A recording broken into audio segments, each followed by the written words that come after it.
Hey guys, welcome back to the channel. In this video we're going to make a homemade Calendula Salve.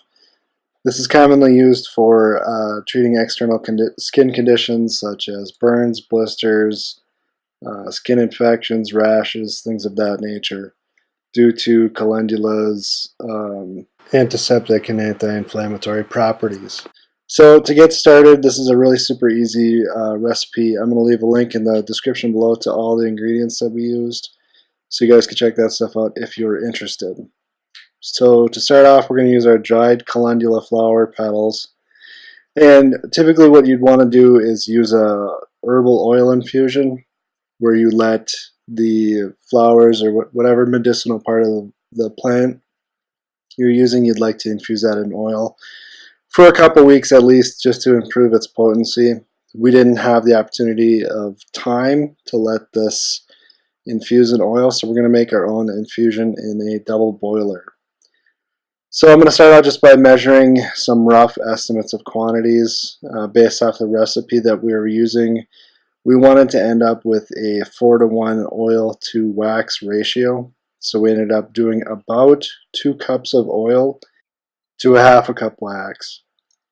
So using the double boiler method, we're just going to cover our flower petals with oil. I've got a glass bowl and some water that we're going to boil. This is to try not to scorch the oil. So by using a double boiler method, it's a little bit safer. With our new wave, we're able to keep the heat pretty consistent. So the idea is that the water is going to boil, and that's going to raise the temperature of the oil infusion, and that'll draw out the potency of the herbal qualities from the calendula.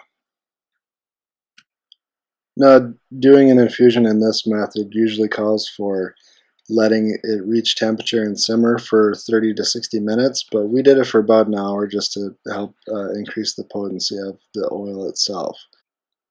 After your infusion has simmered for the appropriate amount of time, you can strain it off with some cheesecloth, and you'll be left with the basic infused oil afterwards. This is what you would end up with if you did a normal infusion where you let it sit over a couple of weeks. This double boiler method is effective if you're short on time. We wanted to make these salves as part of our Christmas gift this year, and we only had a couple days to do so. So just squeeze out as much of the oil as you can. I mentioned in the beginning, the recipe is a little bit of an approximation of 4 parts oil to 1 part wax. Having a little bit extra oil doesn't hurt necessarily. We had to mess with the recipe a little bit just to get the consistency of salve that we wanted. I think we ended up using a little bit more wax. We wanted to harden it up a little bit, but you'll see once you start actually pouring the salves.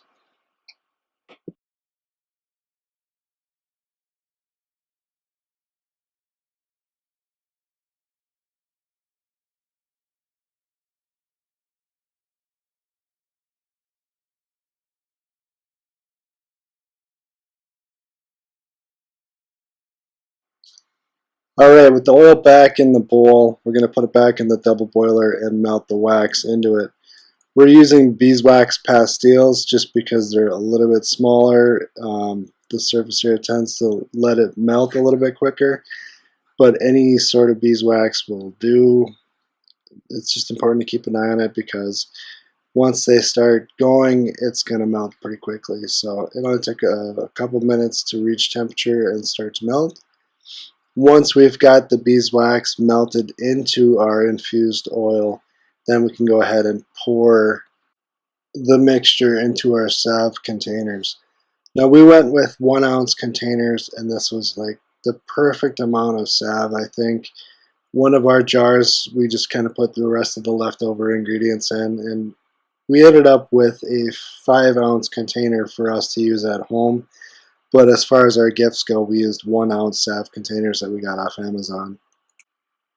Now at this point, when your wax is beginning to melt and you're left with a congruent mixture of fluids, and you're ready to start pouring your salves, you have the option of adding additional essential oils to your mixture if you'd like, whether it's for additional healing properties or just to scent your salves. You can use something like lavender, or we went with melaleuca to give extra astringent properties and disinfectant properties. Now when you're all ready to pour, start with just one sample.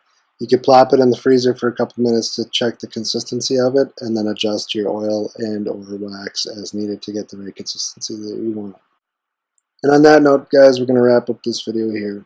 Please remember to like and subscribe, and if you have any questions or comments, please leave me a note in the comment section below. Until next time, thanks for watching.